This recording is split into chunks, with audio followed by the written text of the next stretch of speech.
All right, welcome to Halitics. I'm Hal. We've got with us our guest for the Friday free-for-all. Not exactly a free-for-all because we've got a guest, Andy Ellis. He is a Baltimore City Green. I've been talking a lot on this program about our need to move away from the party duopoly to look for alternatives. Andy certainly represents that option. Andy, good morning. Thanks so much for giving us some of your valuable time. Great. Thank you, Hal. Excited to be here and excited for this conversation. Really looking forward to it. And I've been talking a lot about the announced candidacies of Marianne Williamson and RFK Jr. challenging Joe Biden. They're not running as Greens.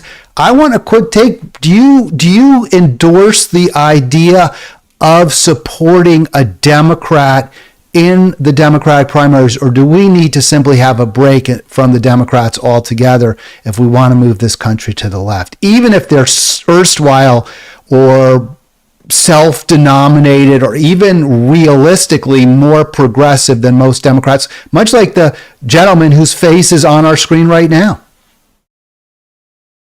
Yeah, so I certainly think that voters should decide if they want to have a part in the Democratic primary and if they want to support a candidate like Bernie or a candidate like Marianne in the Democratic primary. I don't have any problem with that. And at the same time, I think we need to move toward a system where those two folks are not forced to run into a party that has no desire for them to be in the party primary. I think we need a place where voices like that can be heard. And I look forward to seeing what they're going to say about the Democratic establishment, but I don't like the way that I see them being treated, where they're both being disregarded from the start in order for the Democratic establishment to determine who their candidate is. I just don't think that's the way our democracy should function. And I think the more the Democratic Party does stuff like that, the more people are going to feel like it is not responsive to their real needs and their real anger. So I guess both and people can support that. And I think we need to build a more robust democratic system in which people have choices beyond the two corporate parties. Yeah, no question about it. Baltimore City Green, Andy Ellis with us on Halitics. Click like, click subscribe, please, so we can continue to have great guests like Andy and like the two we had on yesterday talking about the Mountain Valley Pipeline. Of course, Maury and Bert from West Virginia and Western Virginia, respectively. Let's get to Bernie. So talking about the Democratic Party establishment, I fear the former independent from Vermont may well have become part of that establishment. Let's listen to him on Chris Hayes last night. It seems like it was a fairly straightforward and easy decision for you to endorse the president for re-election. Why? I don't think one has many alternatives here. What's at stake is the future of American democracy.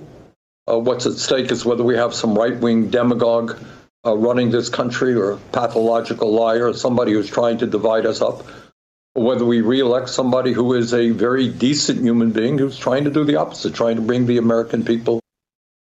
All right, so I stopped it there. We'll play a little bit more of a clip later on, Andy, but he said we don't have much alternatives, and I just don't get that. I mean, we do have alternatives. We're not, and he makes it a state. It's a choice between, according to Bernie, and I've heard this from others. We'll get into later on. Rank and file people. That it's a choice between either the fascist Republicans or this decent Joe Biden. But that's not where we are, and that is incredibly frustrating, is it not? One of the things that I think Marianne Williams, in the Jacobin article that got published yesterday about Marianne Williamson, I thought there were some really good points that she is making in there. And one of them is that the Democratic establishment has reserved the right for itself at the national level, at the state level, at our county levels, to determine who is engaging in serious politics. And I think that what is frustrating is that Bernie ran on a platform that was very serious, very important, and spoke to the needs, the material needs, and the anger and the lack of responsiveness that many Americans felt. And I don't understand why they can't have a primary, why they can't allow there to be debates, why they can't allow there to be a process here that plays out and let the Democratic voters choose. I mean, I do understand why, right? I understand that their desire, they don't want any of that, but I think that they're making a mistake in preventing these folks, RFK Jr. and Marianne Williamson, from being able to take the stage, from being able to participate in a primary. Bernie's free to endorse who he wants. I'm more concerned about the way that the party is restricting debate and restricting dissent within the party. And I'm worried that that's going to end up getting them the result that they say they fear, which is an emboldened Trump or an emboldened DeSantis or some other fascist from the right wing. Do you buy the argument, which we'll certainly hear from many Democrats, that they have to embrace Joe Biden because we can't afford a divided Democratic Party? The threat from the Republicans is so great, just as it was in 2016, just as it was in 2020. The threat is so serious that we don't have the luxury of the kind of robust debate many of us want in the Democratic Party because it's just too risky. It might turn people off if we talk too much about Joe Biden's record, about his history of neoliberalism and neoconservatism. If we focus on how he greased the skids for Clarence Thomas, how he cleared the way for bipartisan support for the war on Iraq, if we talk about how closely his career has been tied to that of the usurious credit card issuers from his home state of Delaware, if we talk about that, then we'll make it more likely that we'll get a fascist in the White House. Do you accept that argument as having validity? I accept that the Democratic establishment thinks it has validity. I don't really know that I don't understand how we can stop people from talking about it, first of all. And I think the effort to stop people from talking about it is more likely to get the result that they don't want. It is to get more people talking about it. And I think that I don't think that they can protect Joe Biden from you, from me, from Marianne Williamson, from Robert Kennedy making those arguments. And I think if they try to do that, it's going to look like they feel like they need to protect him. And I think that's not going to work well for them. I just don't think this is good strategy for them, even if that is their argument. I think they should allow there to be a debate and allow those ideas to be tested. And I frankly think this is the case in all the parties. The Republicans and the Democrats both want to be able to exert control over who they put in office because they're afraid of their voters and they're afraid of the public at large. And I think that we have to move away from a world that those are our choices. You know, I think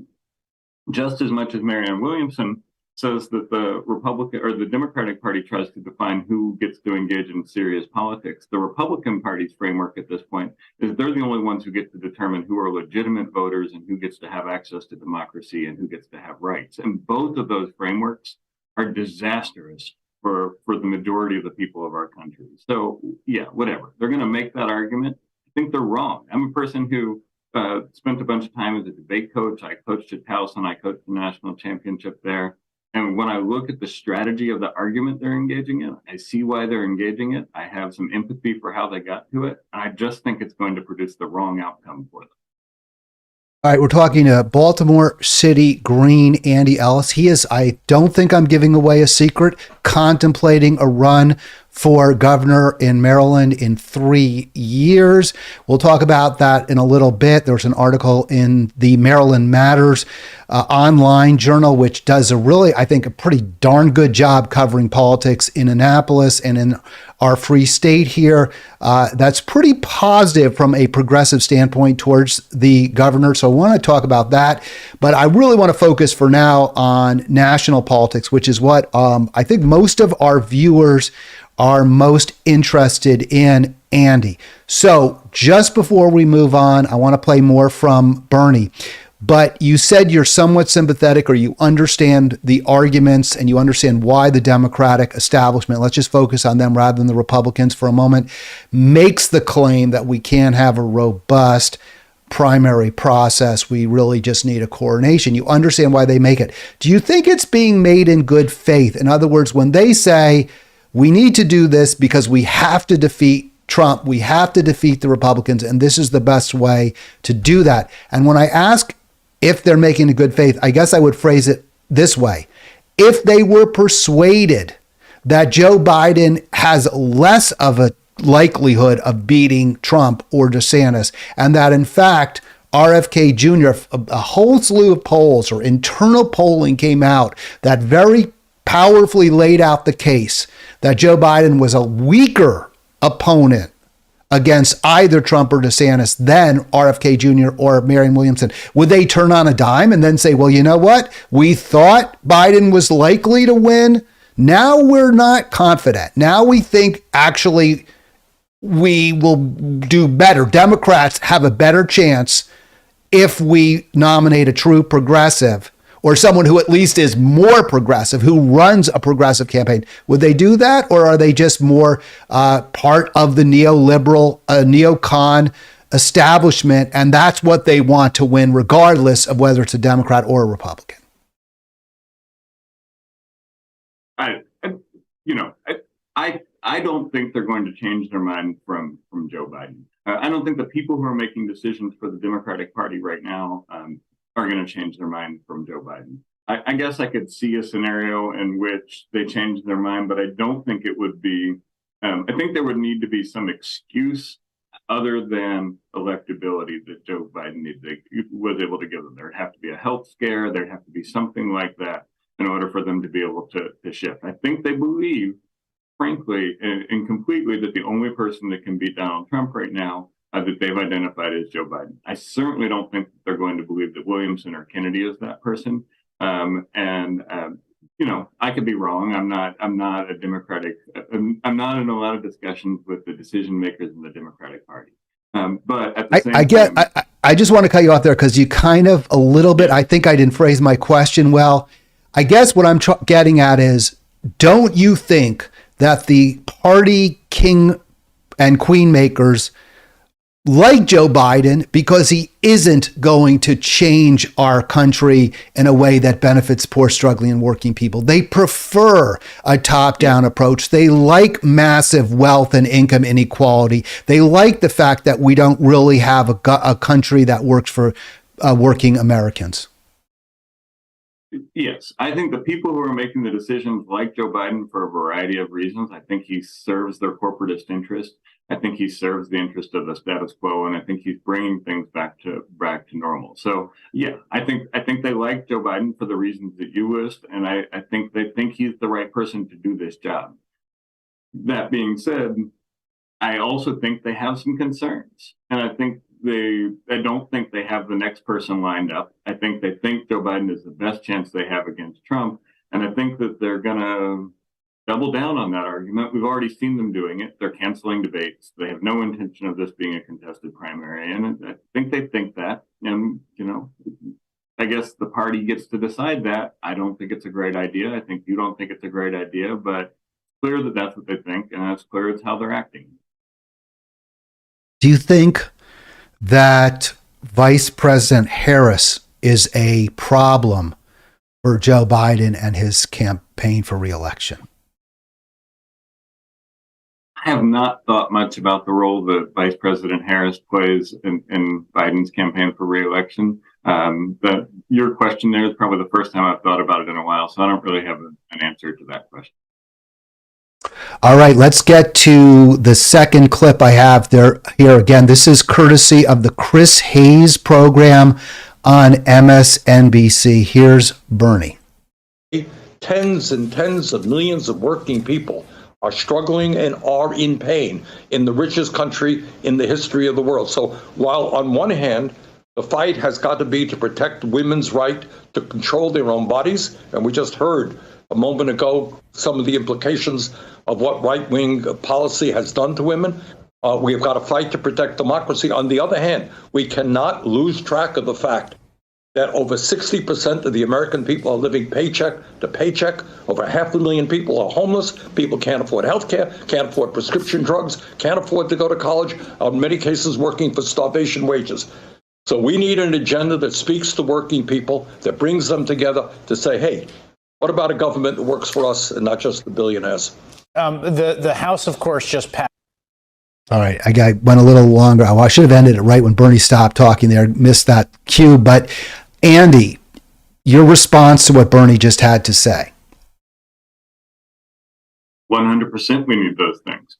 We need those things. And when Bernie spoke to those things, he was, there's a through line between from things that Kucinich said, things that have been in the Green Party platform for a long time, things that Bernie said, things that Marianne Williamson is saying. They're right and they have resonance. And when people don't feel like they're being responded to or heard when they express those things to their political leaders and their political parties, they get angry. Bernie was able to capture that anger and to harness it toward good politics in the last two cycles.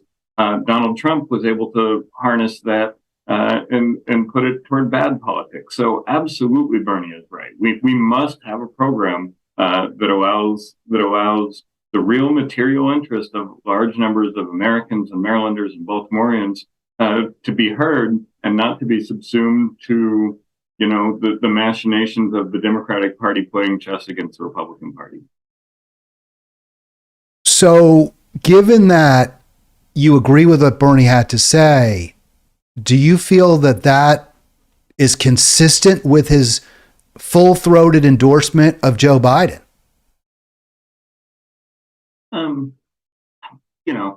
I think he's wearing two hats. I think that Bernie has an important role in saying that and in pushing policy that says those things. But I also think at this point, Bernie is endorsing Joe Biden. That's where he is in his politics. And so I think there's tension between them. Absolutely. I don't think that Joe Biden is the person to bring those results about. But I also am not surprised. I'm as a former Burlington, Vermont resident who was there and got arrested in Bernie's office protesting the war in Kosovo. I understand the complexities of how Bernie plays politics. Is it in the best interest of Bernie's constituency, and I think it's a national constituency? Do you think it's in, and I would have counted myself in that group, at least until this latest, and, crystal ball on Sagar and Crystal, or Crystal and Sagar, who I think does a real nice job a lot of times, not all the time, calls this a betrayal. She says that's a betrayal of the progressive movement. At this point, this early on, without leveraging the value of his endorsement, which is very significant. It's very significant. If he came out right now and said, I haven't seen enough from Joe Biden to endorse him in this moment. We do have alternatives. There may be more. I'm going to keep my powder dry. Yes, I will support, he could say this, I wouldn't like it, but it would be less offensive to me if he said, I will support the Democratic nominee if it is Joe Biden, but at this point, I am not ready to make that endorsement. Would that be something that would behoove, in your view, the progressive movement more than what he did do? I don't know. I guess I sort of think that if this is where he is and this is where he's going to be in this campaign, I think it behooves the progressive movement to know that at this point in the campaign and to start figuring out how they're going to react to it. I think it would be more disappointing if it came later after there was actually a demonstrated viability. And I think that in some senses, I appreciate him telling the progressive movement at this point, this is where I'm going to be and this is where I am on this. So they can decide what they're going to do when there's 18 months out instead of 3 months out. Should progressives view, and I say progressives, I mean people who really do support Medicare for all, who support a greatly reduced Pentagon budget, who support much higher taxes on the wealthy. I think it's progressive, by the way, and I'm very, very staunch believer in a high tariff wall to bring back jobs, good jobs to America, good manufacturing jobs. I support very high and rising taxes on fossil fuels to forcibly transition to clean green energy, as well as a very, very tight safety net to protect all who will be harmed by higher fuel costs. So I think those are all critical progressive policies. If that is where you are politically, can you be that person and support Joe Biden for re-election at this time? In other words, are you a progressive if you're an AOC, if you're a Jamal Bowman, if you're a squad member, if you're a Bernie, and you endorse Joe Biden right now for re-election? I don't know. I'm not that interested in policing the labels of people's politics. I think if we want to pursue those goals, it does not help. It does not help to pursue those goals to have Bernie Sanders, who's one of the biggest champions and the biggest voices behind those goals, endorsing Joe Biden. I think it clearly says that that pathway through the power that Bernie built and through the political organization that Bernie built has been shut off by Bernie. It doesn't mean that the people can't rally and can't push in different ways, but Bernie is clearly telling us that the presidential election is not the place to have that discussion this year, and that we have to wait again, as Democrats will often do. And so, look, I mean, like you and I share each of those things that you just said. I don't think I appreciate that Bernie is telling folks where he's going to be on this one, as opposed to bringing folks along and then doing it later. But I also think it's very clear that the Democratic Party is saying everything you just said is off the table in the coming election because they feel like they have to beat Trump. And that is the number one priority for them. And you know, I guess I appreciate them telling us where they stand in some ways. It's like, all right, it's better to know that 18 months out than to find that out in June of next year, something like that. All right, we've got Andy Ellis with us, Baltimore City Green Party, great guest, and I'm throwing a lot of questions at you. We didn't really go over this. People, just so you know, we don't rehearse. Andy is just nailing everything, responding. I mean, maybe I would answer differently some of these questions, but I love that you're prepared and you're giving us your heartfelt answers and from the Green Party perspective, which I think is very, very important for folks to hear. One thing that's disappointed me, and I posted up there, people can see, and I jumped ahead. Not everyone is supporting Joe Biden's reelection at this moment. Not everyone on the left, and we saw that the SEIU local in New Hampshire, 1984, has chosen not to endorse him at this point, and we'll get to that in a moment. But I just want to go through this list real quickly, because one thing I think is these are very strong reasons that we don't endorse Joe Biden right now. And one thing I find very troubling, Andy, and I wonder if you do it, from folks that I consort with, my colleagues, if you will, on sort of, I guess I'd say, the Democratic left. I've the past 4 years been working at the group Our Revolution, which and recently just Our Revolution Maryland, not Our Revolution, which includes rebuilding the party, I guess, or reforming the party, which is viewed as the Democratic Party.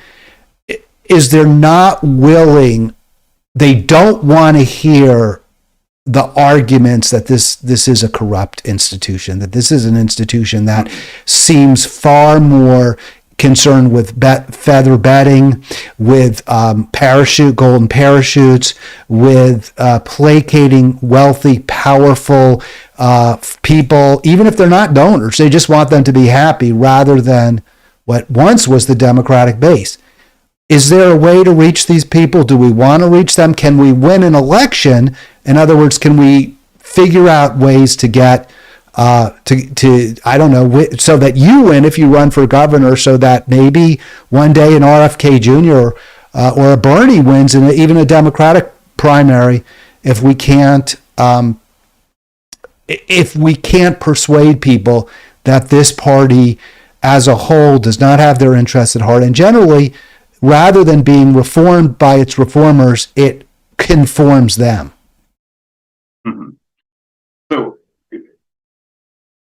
I think, earlier we mentioned the dueling sort of realities of what they try to control. The Democrats try to control what is acceptable in serious politics, and the Republicans try to control who gets to count as an American, who gets to count as a voter.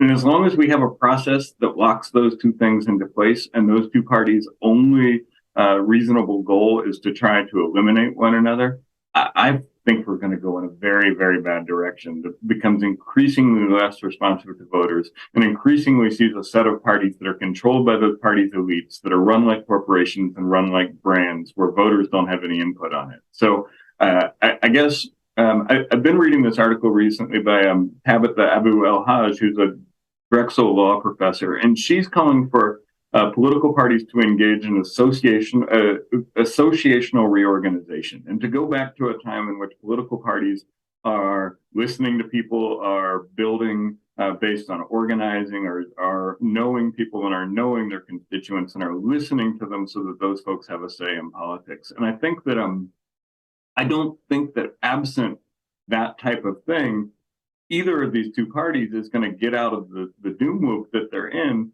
because the system has locked them into that. That it is what is incentivized by our two-party system as it currently functions. So, like, do I think the Democratic Party can be reformed? No, but I think in a multi-party system in which the Democratic Party occupies that space that Joe Biden occupies, that's fine. I don't have a problem if there's a party that occupies that space. But what the problem is that they try to hold on to their left as an essential element to facilitating that neoliberal vision. And I think when they do that, they piss off a bunch of people who don't support that neoliberal vision and are tired showing up over and over and over again, being told that the next time is the time it's going to count. So I think we're going in a place where they are helping the fascists. They are helping the right now by continuing to engage in that game with them. And I understand that letting go of their left would change elections for them for a little while. But if they don't do it, I think we're going to get it. I think we're just going to keep going further and further in the direction we're going. And the slide you just showed shows the types of decisions that people are being told that they have to accept. There may be a center purple party that supports that stuff, but they shouldn't be able to do it in the name of progressives. They shouldn't be able to do it in the name of unions. They shouldn't be able to do it in the name of women and an anti-war movement. And I think that that's the concern that I have. And the reason that I have chosen the Green Party as my way of trying to address this as opposed to trying to reform the Democratic Party. I have no problem with folks who are trying to reform the Democratic Party. And I think that project and my project go hand in hand. I think a Green Party that is powerful enough that it can allow people, that it can actually build and wield political power against initiatives like that, helps the people who are within the Democratic Party trying to reform it. If there's a place to go, if there's an argument to leverage, if there's a way to change a governing coalition, it's easier to get the decision makers and the leaders in the party to make that change. If there's no place to go, then the decision makers, the corporatists, and the neoliberals can continue to shape things the way they want to shape. How do we persuade people to be truly open to voting for Green Party candidates, even in general elections, between a Trump and a Hillary Clinton, between a Trump and a Joe Biden? When both options, and I'm sorry, you were about to speak and I cut you off, but when both options are clearly and are regressive. Look, I'm not a Green who entirely believes in the project of our presidential elections. I think that they made sense at times. I think they serve a functionalist purpose for getting ballot access in places that require that, and I think we should pursue that. If you ask me, I will say I think people should be able to have those choices, and I think that we should have a system that encourages that. But as a Green, I do not direct a lot of my attention into the presidential elections because I don't think the party has the organizational capacity to play in those elections in a way that is responsible right now. And I think that there's a risk that they play in a way that is both simultaneously reckless and hapless. And look, there's a lot of Greens that really disagree with my position on that and think that we need to run these races all the time. And I think if we have a good candidate, we should have that candidate out there and we should be running. If we have functionalist requirements around ballot access, we should figure out how to achieve those. But I thought I voted for Ralph Nader in 2000. I haven't voted for anybody that wasn't, or I haven't voted for a Democrat or Republican in a presidential election since then. And I really supported Ralph Nader.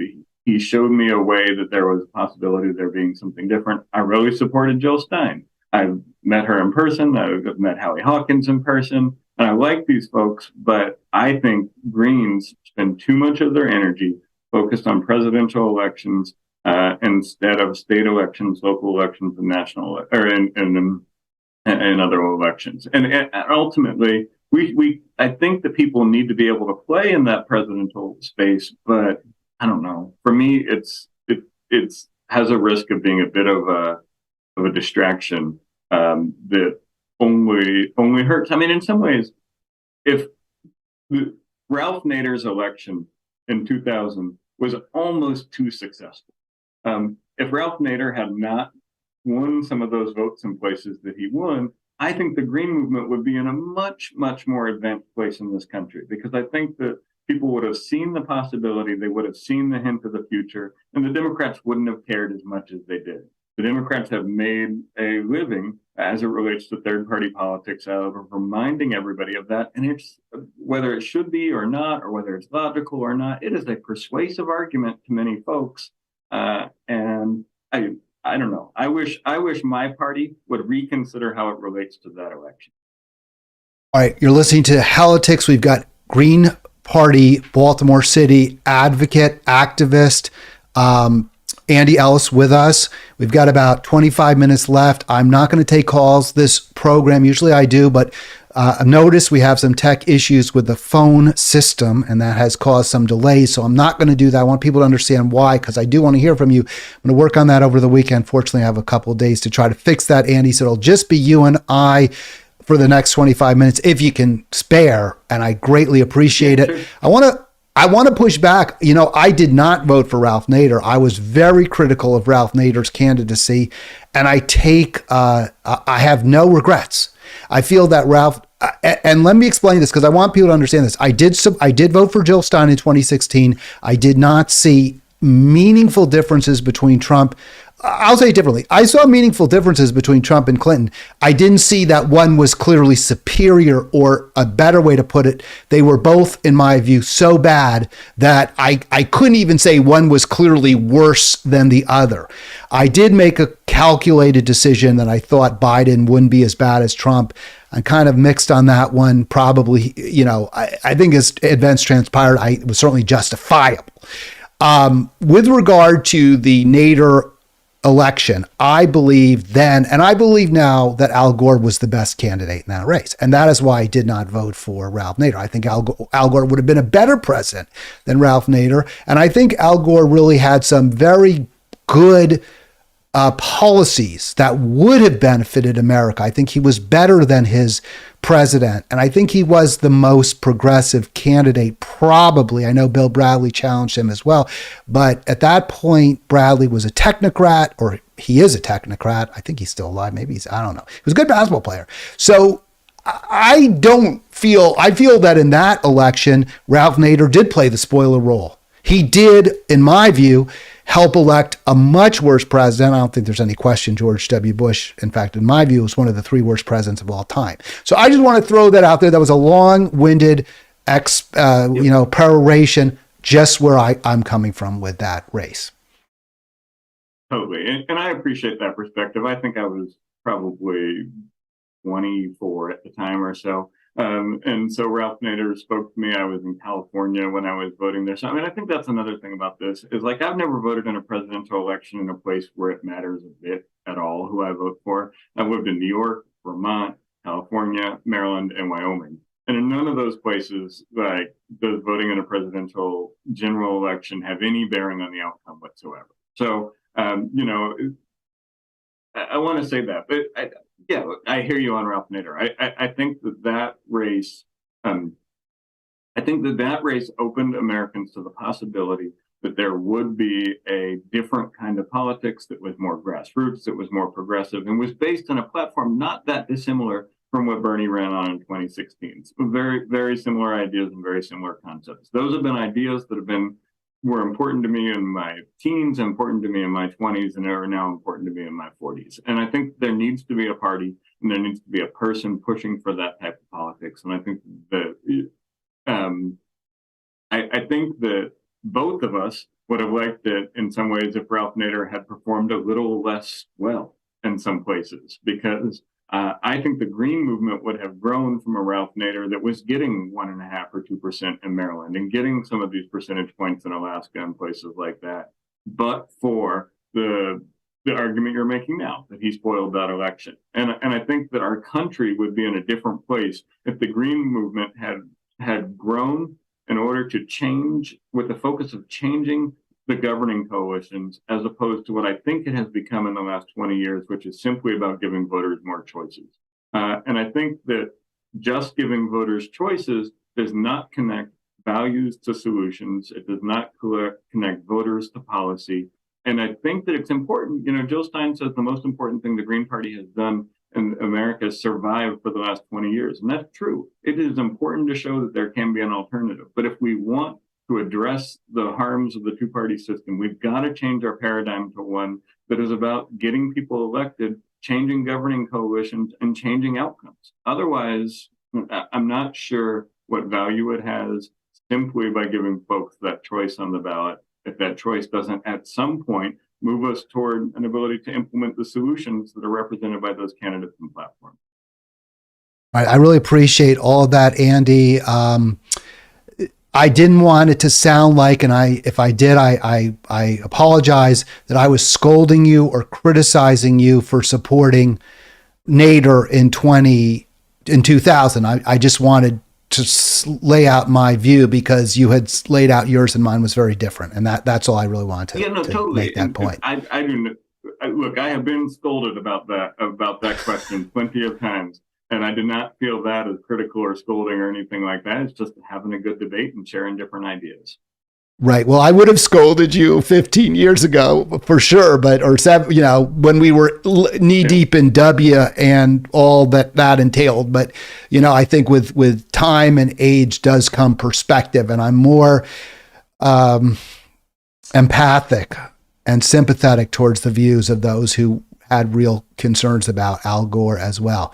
You are not, and when I say you, I mean people listening, people watching, people across this country. You are not at this time required to circle the wagons in support of Joe Biden if you want to fight fascism. We see from this slide here that 3 days ago in the Granite State, SEIU Local 1984 chose not to endorse Joe Biden. I think that's pretty important fact. And do you want to just briefly or maybe somewhat more lengthily address that, Andy? Good for SEIU. I mean, they have needs.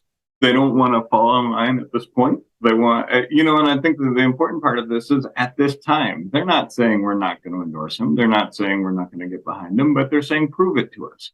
And I think that is what we should ask of anybody who's seeking to be president of the United States. And I think that the idea that this ecosystem of organizations that make up the Democratic Party and its sort of constituent groups are supposed to all fall in line is telling of the kind of respect the party has for those folks. Like, let people make their decision, let the process play out, and let there be some debates, and let people hear what Williamson and Kennedy have to say. I mean, look, as much as I think that the Jacobin article yesterday about Williamson was great and helped set a tone that showed her seriousness, I know a lot of people from disability communities and experiencing disability who have real questions and real problems for her. And those need to be vetted. Those need to be heard. Those concerns need to be addressed. And the parties and the politicians need to be responsive to the people they're asking to vote for them and not have the parties treat the voters like consumers who just have to choose whichever product they put in front of them. Let Marianne Williamson answer those questions. Let that constituency of voters press their issue with her and see how she explains it. To me, that's how this process should work. Maybe I'm an idealist or something like that, but I just don't understand why. Well, I mean, I understand why they're doing it, but I think it is a bad decision to expect everybody to fall in line because of the fear of Trump. I think that's a dangerous strategy that they're doubling down on, and think it may be more likely to get them what they don't want. So let me ask you this, because I did post the caption or the headline from that Jacobin article. I did not go through the article closely and clip it for this program. You've raised it twice, Andy. Maybe you can provide a couple of examples that are in your mind, and then we're going to move, I think, on to Maryland. But I want to stick with Williamson for another moment. I've just, again, and I want this, to start with this point. I have been dismissive of her candidacy. I am not into the, quote, crystals, and Liza Featherstone even says enough with the crystals joke. I have problems with the woo-woo stuff personally, and I think it does tell us something about her, much as Trump, being a game show host, tells us something about him. RFK Jr., by contrast, was an environmental lawyer. I don't know how good a lawyer, but he was on the right side with the NRDC. So what did strike you in a positive way about candidate Williamson in Liza Featherstone's article? Yeah, I mean, I think this article lays out a set of policies, as I said, that trace through the Bernie campaign, through Dennis Kucinich, through Jesse Jackson, through a variety of different political movements that have tried to use the Democratic Party in order to advance things like rights to healthcare, things like the abandonment of unions, things like, I think that she's identifying a set of policies that need to be talked about. She's identifying a set of concerns that need to be talked about. And Joe Biden is going to ignore those concerns because he's saying, oh, no, we can't talk about that right now, or we're going to end up with Trump. And I think she's right in calling that out. I also think that she, I also think that she's right in describing the way that the Democratic Party is using the sort of propaganda around crystals and all the stuff that you call woo-woo stuff as a means of not listening to the serious arguments that she's making, which are the same arguments that Bernie was making. And it is the same way that many parts of the Bernie movement have been dismissed by those same folks, by the Neera Tandons and those folks of the world who want us to think that everybody in the Bernie movement is, a Bernie bro or whatever characterization it is. Some of that stuff against Williamson is reasonable. We should hear it out. We should let it get heard. We should let it get debated. Some of it is Democratic Party and mainstream media propaganda in order to not have us hear her say, we need to have health care for everybody in this country. We need to have strong unions in this country.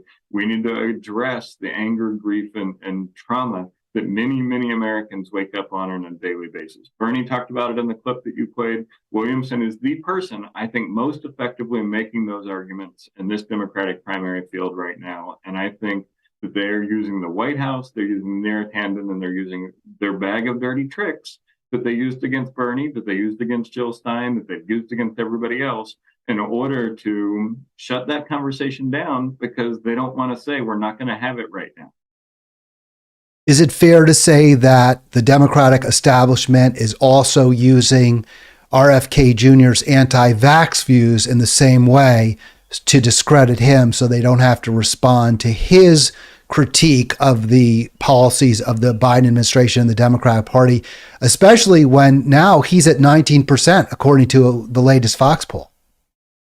Yeah, the Democratic Party is going to use everything they can to make it sound like neither of these people have any right to be heard by the voters. And that is their trick. They want control. They want the ability to determine who is going to be their nominee. They've decided it's going to be Joe Biden. And instead of letting voters decide that, they're going to tell them that these people are crazy, that they're anti-vaxxers, that they're, that they're healers and not politicians. And, those may be good arguments. I guess earlier I mentioned that I come from a background that is, college debate. I coach college debate. And I think that I'd rather hear Joe Biden make his argument against Marianne Williamson or make his argument against RFK Jr., as opposed to letting the party elites shut that off and market their Joe Biden brand to all of their consumers.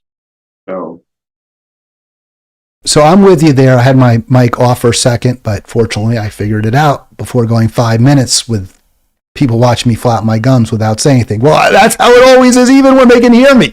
But here's how do we get, I agree with you on everything there, Andy, except I have a concern, which is the arguments that are being raised against RFK Jr. for the anti-vax views and Williamson. And again, to a lesser degree, I find the arguments against her, to be honest, they're more compelling to me because I really question, honestly, her sincerity based on her record more than anything. I don't question RFK Jr.'s sincerity. I do question, his judgment when it comes to the vaccines, but I don't think that, to me, is the most important issue we face right now. I think it's the climate cataclysm, endless war, wealth and income inequality, in roughly that order. I might put wealth and income inequality and poverty above endless war. But regardless, so many people who I do truly think of as progressive find those arguments compelling. And as soon as you raise the name Williamson or RFK Jr., they glaze over, they roll their eyes. That's not, they don't want to hear it. Their litmus test excludes those candidates. And yet, the litmus tests that I apply are much more likely to exclude a Joe Biden or a Kamala Harris than either an RFK Jr. or, well, it probably would also exclude a Marin, to be honest. But yes, I mean, I think there are litmus tests that we should be using that would rule out these Democratic electeds.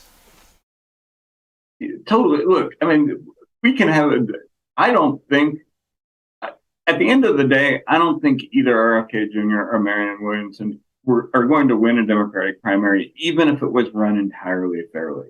I think that they have perspectives that are useful to hear at this point in the process. And I think shutting down those perspectives in order to pave the path for Joe Biden to have an uncontested primary or whatever is going to backfire for them. My free advice to the Democratic Party as a Baltimore City Green is be careful what you're doing here, because you're about to piss off a bunch of people who you're going to need to vote for Joe Biden come next year. And that's my position on it. I hear you. Like, I'm not saying go Marianne Williamson, go RFK Jr. I'm saying that party should let those people be heard. Voters feel like they're not being responded to by their party. They feel like it's a one-way relationship where the Democratic Party tells them this is how it's going to be, not we want to hear what you have to say. And I think that's going to backfire on them. And I think that it's dangerous. I think that they're playing with fire here in order to protect Joe Biden. And I think it's dangerous. All right, let me give my plug in. We're going to move to Maryland here. Well, we're in Maryland, but we're going to move the topic to Maryland. Quick plug for Maryland Mariners, I think, and I don't know, maybe you have a different view, but I think they do a real nice job covering politics. And without them, we'd really be ignorant of so much that happens in our capital, Andy. 100%. I am all for Maryland Matters. It is a place that you can publish stuff, or that people can publish things. I publish things there. I read the newsletter every day. You mentioned this to me today, and I had read it when I was drinking some coffee this morning. So 100% go Maryland Matters, and absolutely. All right, so let's get into it. From the article, this is about Westmore, and you have indicated that you are contemplating a run for governor in 3 years. This article, and although we like Maryland Matters and they do a lot, I will definitely say I think their editorial slant tends to be pretty darn centrist. I wouldn't call them corporatist exactly. I think they're pretty fair. I don't view them as necessarily corrupt in the sense that they present views that the wealthy and powerful, or they shade, but they're center. They're centrist, and they're pretty much just the facts, ma'am. They do paint a picture of a relatively progressive governor. What's your take on some of these areas where I've highlighted, and has this caused you to reconsider at least this perspective of a reasonably progressive or center-left governor caused you to reconsider your potential run in 3 years? So let me answer your second question first. No, I think that this is a great opportunity. I think an entirely Democrat Annapolis is a great opportunity for the Democrats in this state to do everything that they want to do everything they say they're going to do, and to put their cards on the table and see what their plan is for Maryland to go forward and deal with the multiple crises that we face. I think Westmore had a good 100 days. I think that the Democratic supermajority legislator was excited to work with a Democrat after working with Hogan for all of this time. I think, and I think he got some good things done. $15 minimum wage, a thing that should have happened a long time ago. Democrats should have been able to get that done. They've had a veto-proof majority in both houses for over 100 years. So, I mean, some of these types of things, it's like it is the Democratic Party not being able to do these things previously that has stopped them from being done. They're good things. I'm happy that we have an accelerated $15 minimum wage. I'm happy about the tax break from all these things you're highlighting here. I think what we're going to see over the next 4 years, though, is a Westmore that is playing toward that sort of left, center left audience, and that he is. I think we're going to see some things on public safety. I think we're going to see some things on crime that are inching back toward the center and are not as progressive as they need to be. I also don't think we're going to see a great solution to things like overdoses, which are rampaging through Western Maryland and Eastern Shore communities, are rampaging through Baltimore and Prince George's County. And I think that we're going to find that what we'll have is the sort of forced choice of medicalization or spiritual healing, which are sort of what the two different sides say on that. And I think there's some really good community-driven solutions to things like that that will never be able to be had in the debate because we are so polarized and there's only two ways to think about these things. So, we're going to have to look and watch the policy decisions that Westmore makes over the next 4 years. And as we're formulating our policy platform, we're going to be very informed by the policy that he's actually making. We're not going to offer things that are sort of out there. And, we're going to be responsive to what he's doing. I think he had a good 100 days. I think that the legislators I know in Annapolis are excited to work with him, but the process is still the problem. The process in Annapolis is broken. If you want to get a law passed, you have to have access to a legislator. You have to work through this series of Democrat-oriented nonprofits that are, trying to work with the leadership in order to squeeze a little bit out here and there, or a paid lobbyist, and you need the support of really ultimately the president of both the Senate and the Speaker of the House, or you don't. It's not going to pass if they don't support it. Yep. It ain't happening. It's a big problem. It's a huge problem.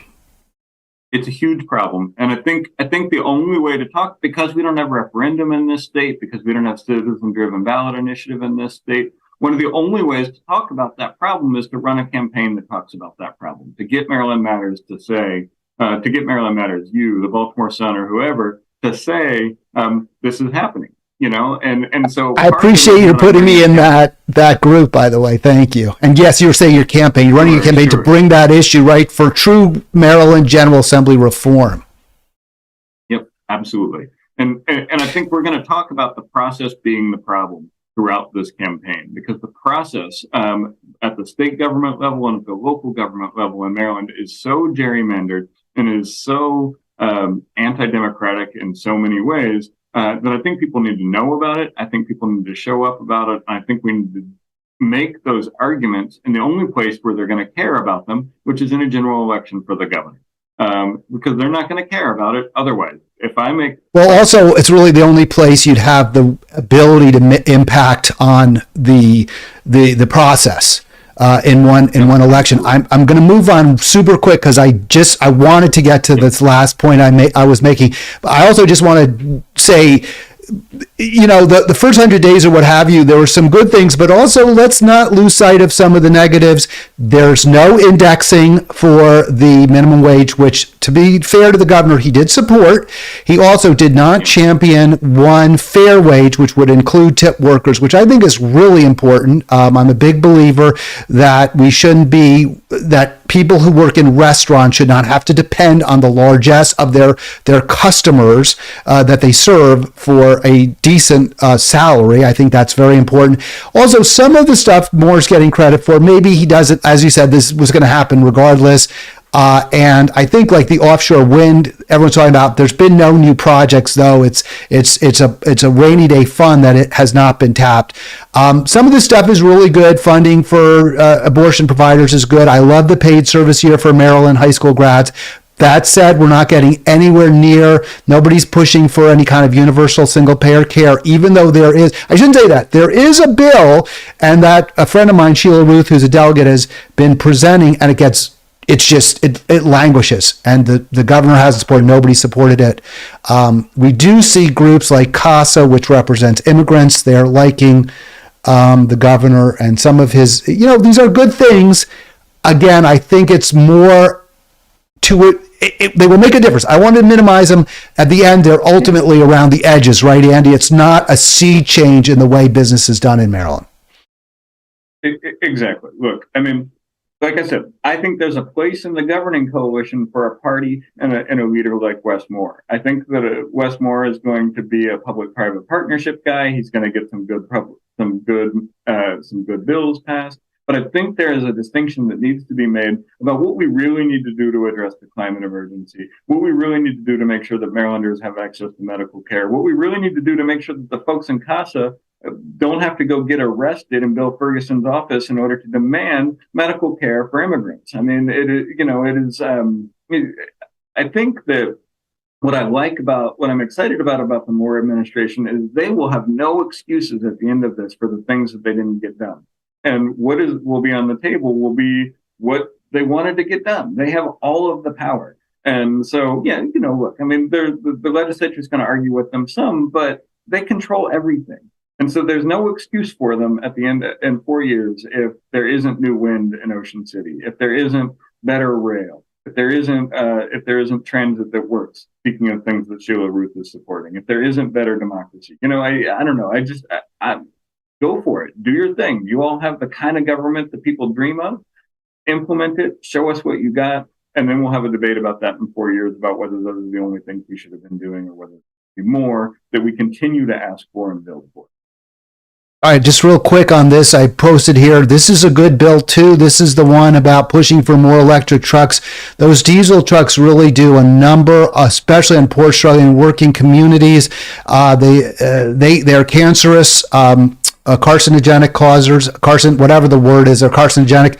So I like the fact that this bill got through, Andy, and I was a little surprised. I know the Sierra Club supported it. They thought it would pass. I was a little surprised and pleased. Yep. All right, go ahead. Go ahead. Yeah, and I'm glad it passed. And like I say, I think I'm more happy having Wes Moore as governor than I was having Larry Hogan as governor. Right? Like I think more stuff is going to pass, but I don't think that means we should settle for that when there's still plenty of Marylanders who have really important needs that are not being met and are not being responded to by their government. And I think that those are Marylanders across the state. And I think we need to figure out, how to make that happen. So. All right. I wanted to end the program by kind of a little bit of navel gazing for both of us. We're both, and maybe I'm more so, harsh critic of the Democratic Party. This came to me. I'm going to try to maintain as much privacy as possible for the author, but they make the point that we don't have the luxury. They don't have the luxury of being too critical of the Democratic Party. The alternative is fascism. The alternative is, according to this writer, living in a Republican right-wing community is potentially facing death, is a possible murderous rampage, and I don't think I'm trying not to be hyperbolic. I'm trying to base it on what's written. While my BIPOC and LGBTQIA plus friends and family have to arm ourselves the best we can and plan for a quick escape from the most impoverished area in the state if Trump gets elected, we're the first ones to be killed. So their argument is what I'm saying here, and I think what you're saying to a lesser degree that's critical of the Democratic Party, is empowering fascists, is making it more likely that we will see violence, we will see blood in the streets. And, I don't live in that community. I can't speak to it. I'd like, how do you respond to something like this? So we'll go back to the point that I made about a little bit of my critique about the Green Party not actually building the power to connect its values to its solution. And I think when we do that and we have these hapless and reckless at the same time types of campaigns, I think that we do risk some of these things. At the same time, I don't think that what we can do is believe that the answer lies in the two-party system. I think we've seen that the two-party system is sliding us more and more toward fascism and has created the conditions that this person is speaking about. And so what I think we need to do is construct a real and authentic alternative for those folks who are affected there to be able to have some power and exert that power in order to make sure that their community is different or it has different standards in it.